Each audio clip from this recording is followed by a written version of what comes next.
Hello, hello! Mabuhay! Samahan niyo ako sa isa na namang road trip. Ngayon ay dadalhin ko kayo sa isa sa pinakasikat na pasyalan sa Claveria, ang Hiraya Farmscapes. Mula Tacloban City, halos 8 hours ang biyahe namin at mga 2 hours namin ito mula sa Bukidnon. Medyo mahaba ang biyahe pero sulit na sulit kapag nakita nyo na ang ganda ng lugar.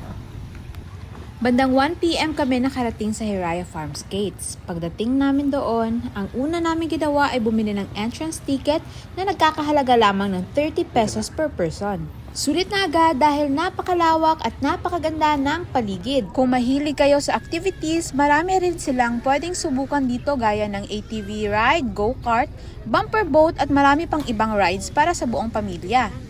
Kapag nagutom naman kayo, hindi rin problema dahil may iba't ibang restaurant na mapagpipilian dito gaya ng Sky 88 Cafe, Harper's Bistro, Demetrios at House of Grill. Habang naglalakad kami, ramdam na ramdam talaga namin ang malamig na simoy ng hangin. Ang sarap sa pakiramdam, parang gusto mo na lang maglakad ng maglakad habang ini-enjoy ang view. Maraming tao nung araw na yon pero dahil malawak ang lugar, hindi naman nakakaramdam ng siksikan. Napili namin kumain sa House of Grill at ang in-order namin ay ang baby back ribs at chicken inasal. Hello everyone! So kakain na kami. Ang in-order namin is ito. Tsaka dako man gali siya. Dako gani. Baby back ribs and inasal. So naka-eyeglass ako kasi wala pa akong tulog and bumiyahe kami ng maaga. So hindi nyo makita ang mata ko for today's video. Marirate ko ang baby back ribs ng 9 out of 10 at ang chicken inasal naman ay 7 out of 10. Masarap ang inasal pero overcooked siya for me. Personally, ayoko sa medyo sunog na inasal pero masarap pa din naman at nakakadagdag din talaga sa sarap ang fresh na hangin habang kumakain. Ito guys. So sour. Namo na siya batok-batok guys. Pero feeling ko namin ang ilang na ano. Namit pa.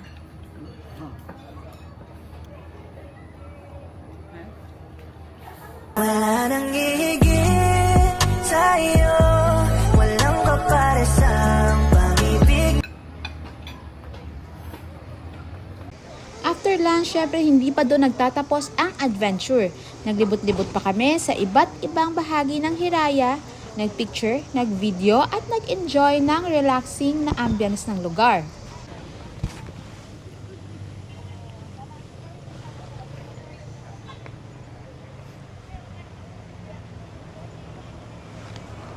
At isa sa mga nagustuhan kong bahagi ng aming tour ay ang Orchidarium.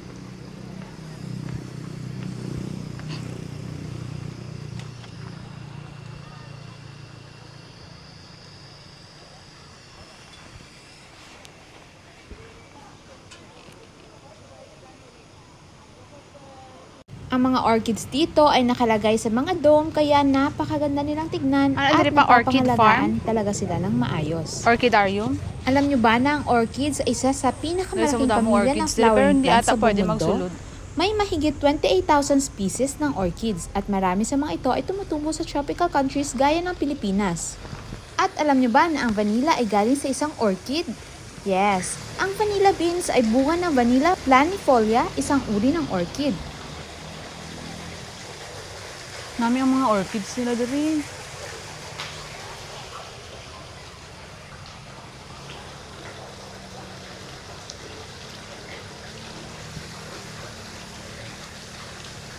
Pagkatapos naming maglibot sa Orchidarium, plano sana naming puntahan ito. Kaso dahil limitado ang oras, hindi na kami tumuloy at hindi rin naman kasi kami nakapagbayad ng entrance kaya nag-decide na lang kami na maglibot-libot sa ibang bahagi ng Dito ba farm at magbayad, sulitin ang natitirin naming oras.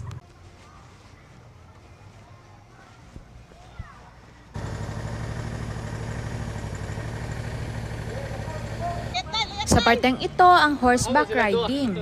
At dahil hindi nga planado yung pagpunta namin, hindi rin kami nakapagbayad ng entrance. In-enjoy na lang talaga namin ang view, saka kami nag-decide na pumunta sa Illuminada. Pero bago yon, syempre, aaura muna tayo. Bandang 3:30 PM, bumiyahe at lumipat naman kami sa isa pang magandang destination, ang Iluminada.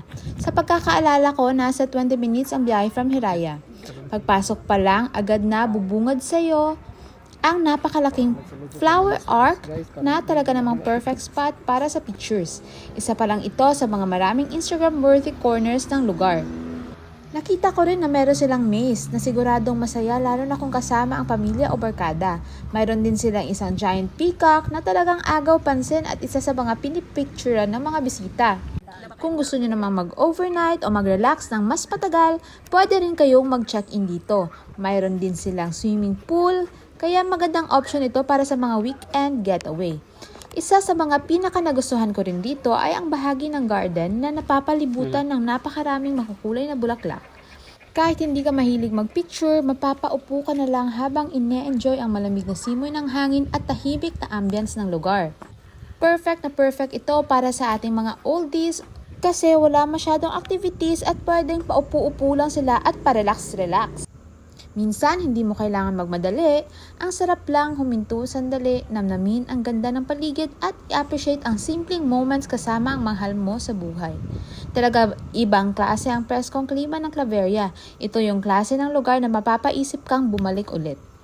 Pagkatapos naming maglibot-libot at magpicture, bandang 5:30 PM, oras na para magpaalam at bumiyahe pa uwi. Dala ang aming magagandang alaala mula sa aming Claveria adventure. For all, masasabi kong sulit ang pagpunta dito, pero bitin dahil sa limited na oras. Hanggang dito na lang muna ang vlog na ito. Maraming salamat sa panonood. Kung nagustuhan nyo ang video, huwag kalimutang mag-like, mag-comment, mag-share at mag-subscribe para masamahan nyo pa ako sa mga susunod kong adventure. Again, this is your girl Yani saying hello, mabuhay! See you on my next vlog.